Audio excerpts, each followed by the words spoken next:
My dear students, आप लोगों को मेरी शुभकामनाएं।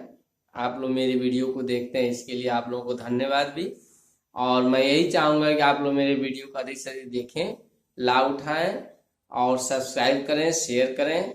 माय डियर स्टूडेंट्स, आज जो मैं वीडियो बना रहा हूँ, ये वीडियो जो है वैसे हर क्लास के स्टूडेंट्स के लिए आवश्यक है जानना, लेकिन विशेष रूप से कोर्स के अनुसार यानी सिलेबस के अनुसार ये क्लास 8th और 10th के लिए है। बाकी तो सभी स्टूडेंट्स को इसको जानना आवश्यक है। तो आज मैं वीडियो जो बना रहा हूँ वो सोर्सेज ऑफ एनर्जी के लिए बना रहा हूँ। सोर्सेज ऑफ एनर्जी, एनर्जी क्या है ये तो आप लोग जानते ही हैं। एनर्जी वह शक्ति है जिससे कुछ कोई भी काम होता है, वही हमारी एनर्जी है। अब ये एनर्जी के सोर्स क्या है, तो सबसे पहले आप आइए नेचुरल रिसोर्सेज पे। जो भी प्रकृति द्वारा हमें चीजें प्राप्त हैं, यानी कि कोयला है, डीजल है, पेट्रोल है, ये सारी चीजें, लोहा है यानी आयरन है, स्टील है या कॉपर है यानी मेटल्स हैं, जो नॉन मेटल्स हैं, ये सब के सब प्रकृति द्वारा प्राप्त हमारे रिसोर्सेज हैं।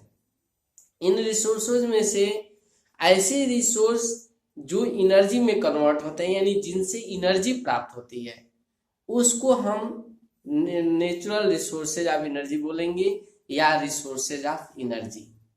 तो आज मैं आप लोगों को उसी रिसोर्सेज ऑफ एनर्जी के बारे में बताने जा रहा हूँ। My dear student, research source जो है एनर्जी का या सोर्स से जो है एनर्जी का, वो आपको मुख्य रूप से दो प्रकार के हैं। एक ऐसे रिसोर्स हैं जो अगर एक बार खर्च हो गए तो वो दोबारा हम उसे प्राप्त नहीं कर पाएंगे। ऐसे रिसोर्स को नॉन रिन्यूएबल रिसोर्स कहेंगे। और ऐसे रिसोर्स जो समाप्त हुए फिर हम उनको तैयार कर सकते हैं, या वो प्रकृति में बहुत लंबे समय से यूज हो रहा है और उनको हम पुनः स्थापित कर सकते हैं यानी पुनः निर्माण कर सकते हैं। तो ऐसे रिसोर्स को हम रिन्यूएबल रिसोर्स कहते हैं।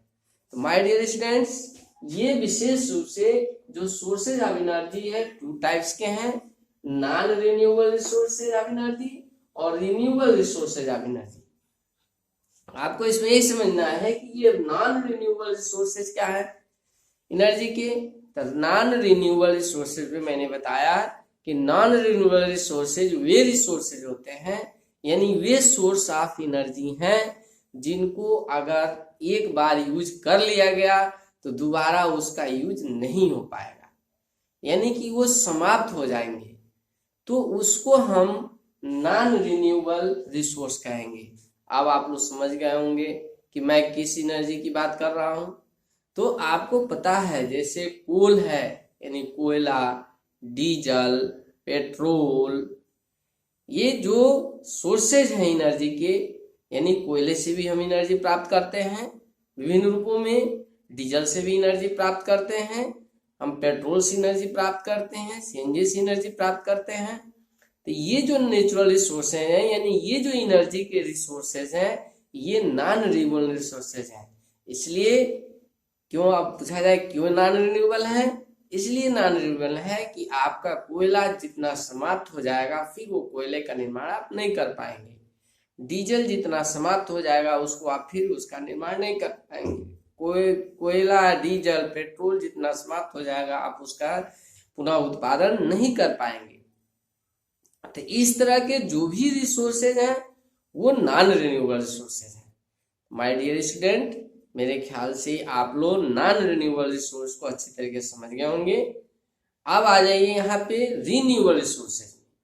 तो रिन्यूएबल रिसोर्सेज यानी कि यह वे रिसोर्स हैं जो लंबे समय से तो प्रयोग भी किए जा रहे हैं लेकिन इनका पुनः हम उत्पादन कर सकते हैं, यानी फिर से इनका हम निर्माण कर सकते हैं। जैसे आपके जो है जो वुड्स हैं यानी लकड़ी, यानी जो भी जंगल्स हैं या फॉरेस्ट हैं जिनसे हम लकड़ी प्राप्त करते हैं यानी वुड प्राप्त करते हैं एनर्जी के रूप में, फिर से हम प्लांटिंग कर देते हैं तो फिर हमें एनर्जी के रूप में वुड जो है प्राप्त होते हैं। इस तरीके से ये लॉन्ग पीरियड तक चलते रहते हैं, ये कभी समाप्त होने वाले नहीं है।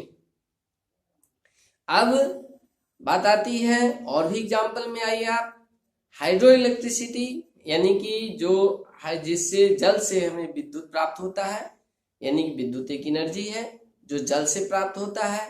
यानी कि वाटर रिसोर्सेज, यानी वाटर भी हमारे एनर्जी की रिसोर्स है, तो वाटर भी हमारा रिन्यूएबल है, यानी अभी कभी समाप्त होने वाला नहीं है। इसी तरीके से आपका एयर है, ये भी है, ये भी कभी समाप्त नहीं होगा। तो और इस तरीके से हम इनएग्जॉस्टेबल में ले सकते हैं, यानी कि ऐसी एनर्जी जो कभी समाप्त न हो। आपके सोलर एनर्जी है, वह भी कभी समाप्त नहीं होता है, उसका भी हम प्रयोग कर सकते हैं बार बार। हाइड्रो जो जल है उसका भी हम प्रयोग करते हैं एनर्जी के लिए। ऐसे ही हमारा एयर है, उसका भी प्रयोग करते हैं एनर्जी के लिए।